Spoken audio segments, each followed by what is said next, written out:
আসসালামু আলাইকুম and welcome to my kitchen cooking diary by AP. সবাইকে স্বাগতম জানাচ্ছি, ঈদ পরবর্তী শুভেচ্ছা সবাইকে। আর আজ আমি একটা স্পেশাল সেমাইয়ের রেসিপি নিয়ে এসেছি, যেটা ঈদের আগেই দেওয়ার কথা ছিল কিন্তু দিতে পারিনি। কারণ এটা ঈদের দিনই তৈরি করেছি।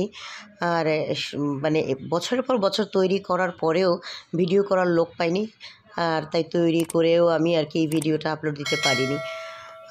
এবারে আমি আমার বাবার বাড়িতে ঈদ করেছি, তাই ভিডিও ম্যান পেয়েছি ভিডিও করার জন্য একটু সুযোগ পেয়েছি। মা আমাকে হেল্প করেছে অনেকটাই।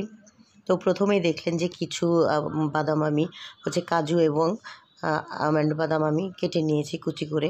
আর এখানে 2 লিটার দুধ নিয়েছি। সেই দুধকে আমি বেশ খানিকক্ষণ একদম জাল করে এখান থেকে সরে যাইনি, কারণ নাড়তে থাকতে হবে। দাঁড়িয়েই ছিলাম নেড়ে চেড়ে একেবারে 1.5 লিটার করে।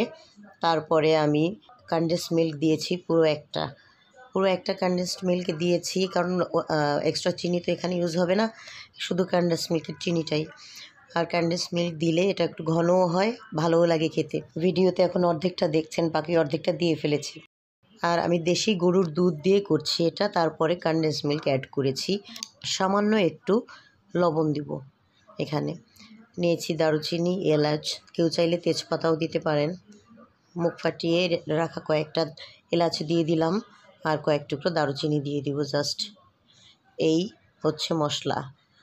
এরপরে বাকি ইনগ্রিডিয়েন্টস, যেমন গুঁড়ো দুধ লাগবে এখানে, এটাকে ঘন করতে চাইলে আর এই সেমাইটাকে আরও বেশি টেস্টি ও ঘন করার জন্য আরও দুধ অ্যাড করতে হবে। যারা এত দুধ পছন্দ করেন না, কিংবা যে এত ঘন দুধ খেতে চান না, পেটে প্রবলেম হতে পারে, সেক্ষেত্রে আপনারা কিন্তু হালকা অ্যাভয়েড করতেই পারেন, অসুবিধা নেই, অল্প দুধ দিতে পারেন এখানে। আর আমি আজকে যেই সেমাইটা রান্না করবো, এটা কিন্তু ভার্মিচিলি চিকন সেমাইটা সেটা 2 কাপ দুধ দিয়েছি, গুঁড়ো দুধ এখানে। এবং এটা কিন্তু দুধ যখন কুসুম গরম থাকবে তখন করা উচিত, কারণ বেশি গরম হলে কিন্তু এটা দুধের গুঁড়ো দুধটা দলা পাকিয়ে যায়, সেটাকে আবার গলাতে অনেক ঝামেলা।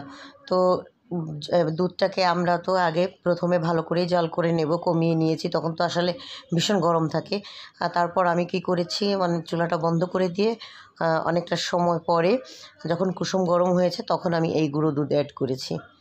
আর খুব গরম থাকা অবস্থায় তো চুলায় যখন বলক চলে এসছে, সেই অবস্থায় তো আমি কনডেন্সড মিল্কটাই দিয়েছি, তাতে কোনো অসুবিধা হয়নি, সুন্দরভাবে মিক্স হয়ে গিয়েছে। নাড়তে থাকতে হবে সব সময়, যেন তলায় লেগে না যায় সামান্য পরিমাণেও। এক কথায় এটা দিয়ে চলে গেলে আসলে চলবে না, একটু পরিশ্রমের কাজই এটা। মোটামুটি গরমে একটু কষ্টই হয় এবং হাত নাড়তে থাকতেই হয় সব সময়ের জন্য। সর পড়ে গেলে অত ভালো লাগবে না, তাই সরটা না পড়ানোই বেটার। যাতে সরটা না পড়ে যায় সেই চেষ্টা করবেন, তাতে ক্রিমি ভাবটা থাকবে না, কারণ দুধের সরে ক্রিমটা আসলে অনেকটাই চলে যায়। এখানে কিশমিশ নিয়েছি কিছু, আর ঘিয়ে ভাজবো। এটা সম্পূর্ণটা ঘিয়ে ভাজা। আর এই ভার্মিচুলি সেমাইটাকে দেখুন, আমি কেটে জাস্ট এখানে 2 থেকে আড়াই কাপ নেব।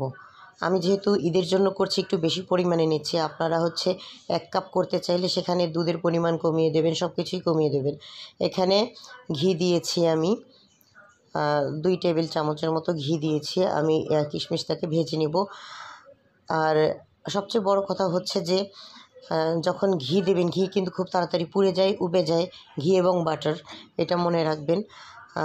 তখন চুলার পাওয়ারটা একেবারেই একদমই লো করে তারপর দিবেন। আর না হয় আগে ঘি দেবেন, পরে চুলার পাওয়ারটা অন করবেন, একদমই লো পজিশনে থাকবে। আর যাতে করে বাদামের কালারও চেঞ্জ না হয়, খুব তেমন দেখতে ভালো লাগবে না তাহলে। আর পুড়ে গেলে তো খেতে ভালোই লাগে না, সেটা তো জানেনই। কিশমিশটা তুলে বাদামটা করে নিচ্ছি।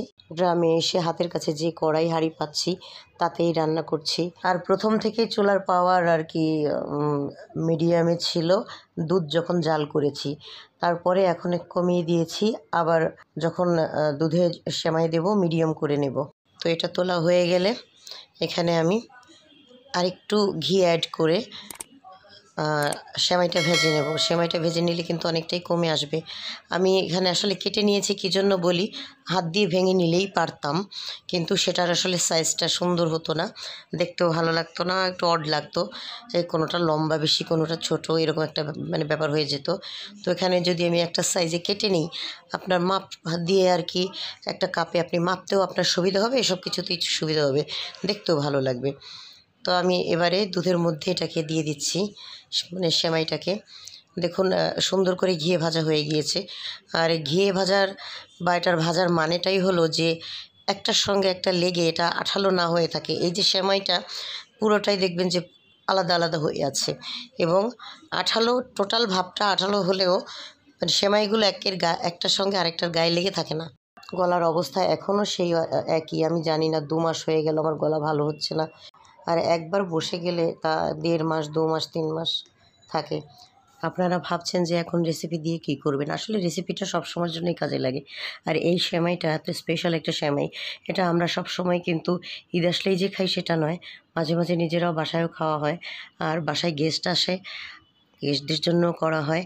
আর ঈদের পরবর্তী সময় কিন্তু গেস্টের পালা চলতেই থাকে। আবার সামনে আসছে কুরবানির ঈদ, এটা চলতেই থাকবে সারা বছর। দেখুন সেমাইটা কিন্তু অল্প সময়ে রান্না হয়ে যায়। আগেই যত প্রসেসে যতটা প্রবলেম, মানে দুধটাকে একটু ঘন করতে, কিন্তু এরপরে একদমই সময় নেয় না খুব বেশি একটা, কয়েক মিনিটের মধ্যে এত সুন্দর রান্না হয়ে যায়, ঘন হয়ে যায়।